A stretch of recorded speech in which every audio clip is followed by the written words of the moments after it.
ओम वासुदेवाय नमः। आप सभी का मेरे YouTube चैनल पर स्वागत है।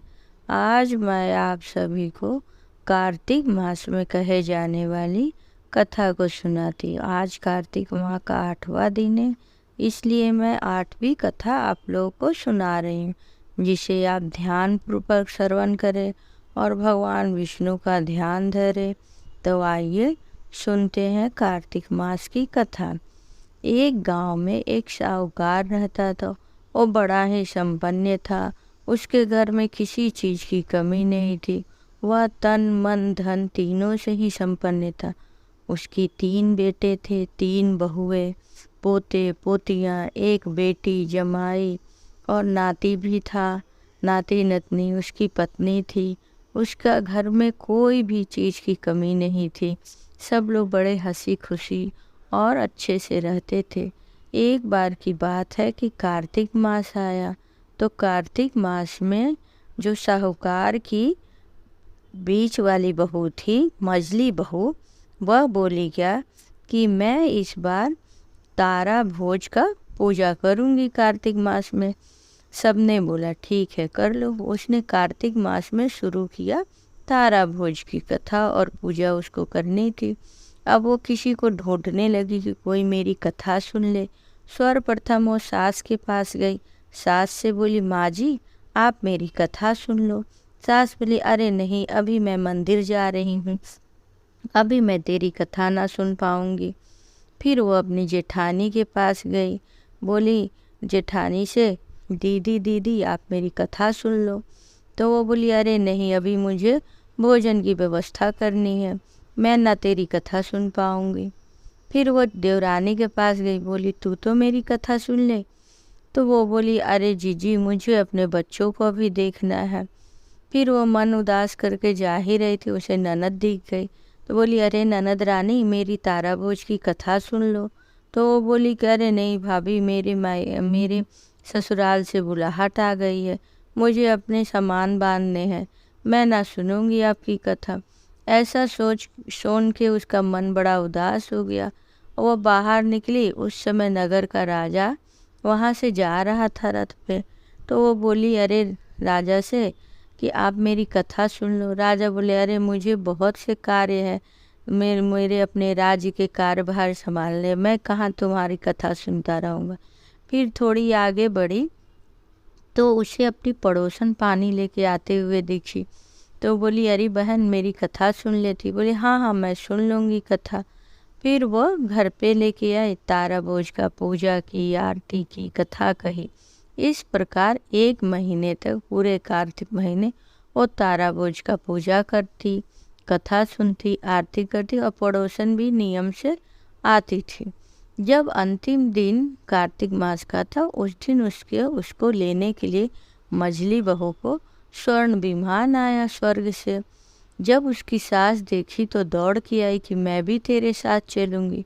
तो वो बोली बहू अरे माँ जी आपको भी पूजा पाठ करना, आप कहाँ चलोगी। फिर उसकी जेठानी आई तो बोली अरे नहीं दीदी, आप ऐसा है अभी आपको भोजन की व्यवस्था करनी होगी, आप ना जा पाओगे। उसकी देवरानी आई तो बोली अरे तुमको अभी बच्चे देखना है, कहाँ चलोगी तुम। नंद जब देखी तो वो दौड़ी आई तो बोली अरे अरे जीजी आपको तो अपने मायके ससुराल करना रहता है, कहाँ आप आ पाओगे। फिर ये बात फैलते फैलते राज दरबार में गई तो राजा भी दौड़ के आए, कह रहे मुझे लेते चलो पुष्पक विमान पे। तो वो बोली नहीं राजा साहब, आपको तो अभी नगर के सब व्यवस्था को देखना है, आपको कहाँ टाइम है कि आप चलोगे। फिर उसकी पड़ोसन आई कि अरे बहन मुझे लेके चलो। तब वो बोली हाँ तुम चलो, क्योंकि तुम ही एक हो जिसने मेरी कथा को सुनी और मेरे व्रत को पूरा कराया, चलो। दोनों पुष्पक विमान में उड़ के जाने लगी। तभी मजली बहू के मन में अभिमान आने लगा कि मैं 30 दिन तक पूजा की, व्रत की और हर चीज़ की, इसलिए मुझे स्वर्ग जाने के लिए पुष्पक विमान मिला। लेकिन मेरी पड़ोसन तो कुछ ना की, सिर्फ कथा सुनी, तो इसको भी इसका लाभ मिल रहा है। ऐसा सोच रही थी, उसके मन में अभिमान आया। भगवान ने यह बात समझ गई कि उसके मन में अभिमान आया, वह उसे पुष्पक विमान से नीचे गिरा दिया। तब वो बड़ी दुखी हुई, भगवान से बोली, भगवान क्या हो गया, आप मुझे पुष्पक विमान से क्यों नहीं गिरा दिए?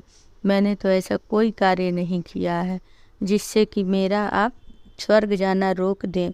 मैं तो रात दिन भगवान के हरि का नाम जप करती हूँ। कार्तिक मास में तारा भोज का भी मैंने सब नियम पालन किया, तुलसी जी की सेवा की, फिर आप मुझे ऐसा क्यों किया?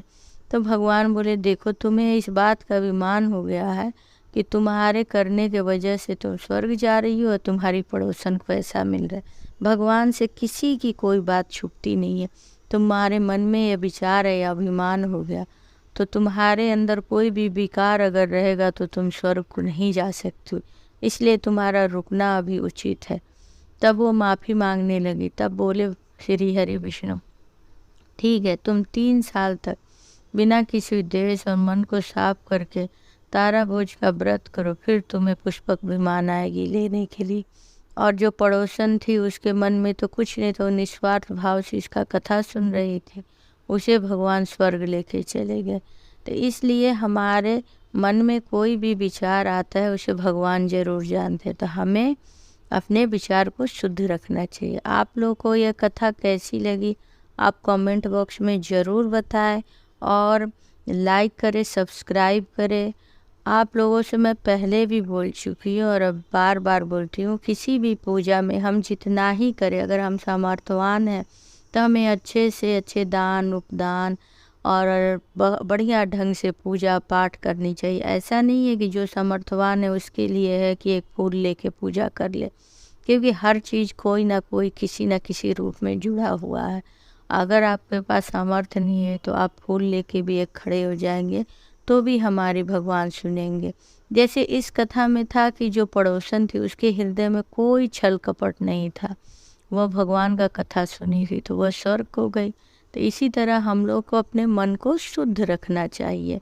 आप लोगों से मेरी निवेदन है कि आप भले ही मेरे चैनल को सब्सक्राइब लाइक ना करें, लेकिन कथा बिना स्किप किए सुने, क्योंकि हम भगवान का कोई भी भजन कथा अगर सुनते हैं तो हमें उससे आशीर्वाद प्राप्त होती है। और ये भगवान का पूजा पाठ कोई बिजनेस नहीं है कि हम उनको याद करें या उनको पूजा पाठ करें तो बदले में हमको कुछ दे। हमें अपना कर्तव्य करना चाहिए। हमें क्या मिलेगा नहीं मिलेगा वो सब हमारे भगवान जानते हैं। ओम वासुदेवाय नमः।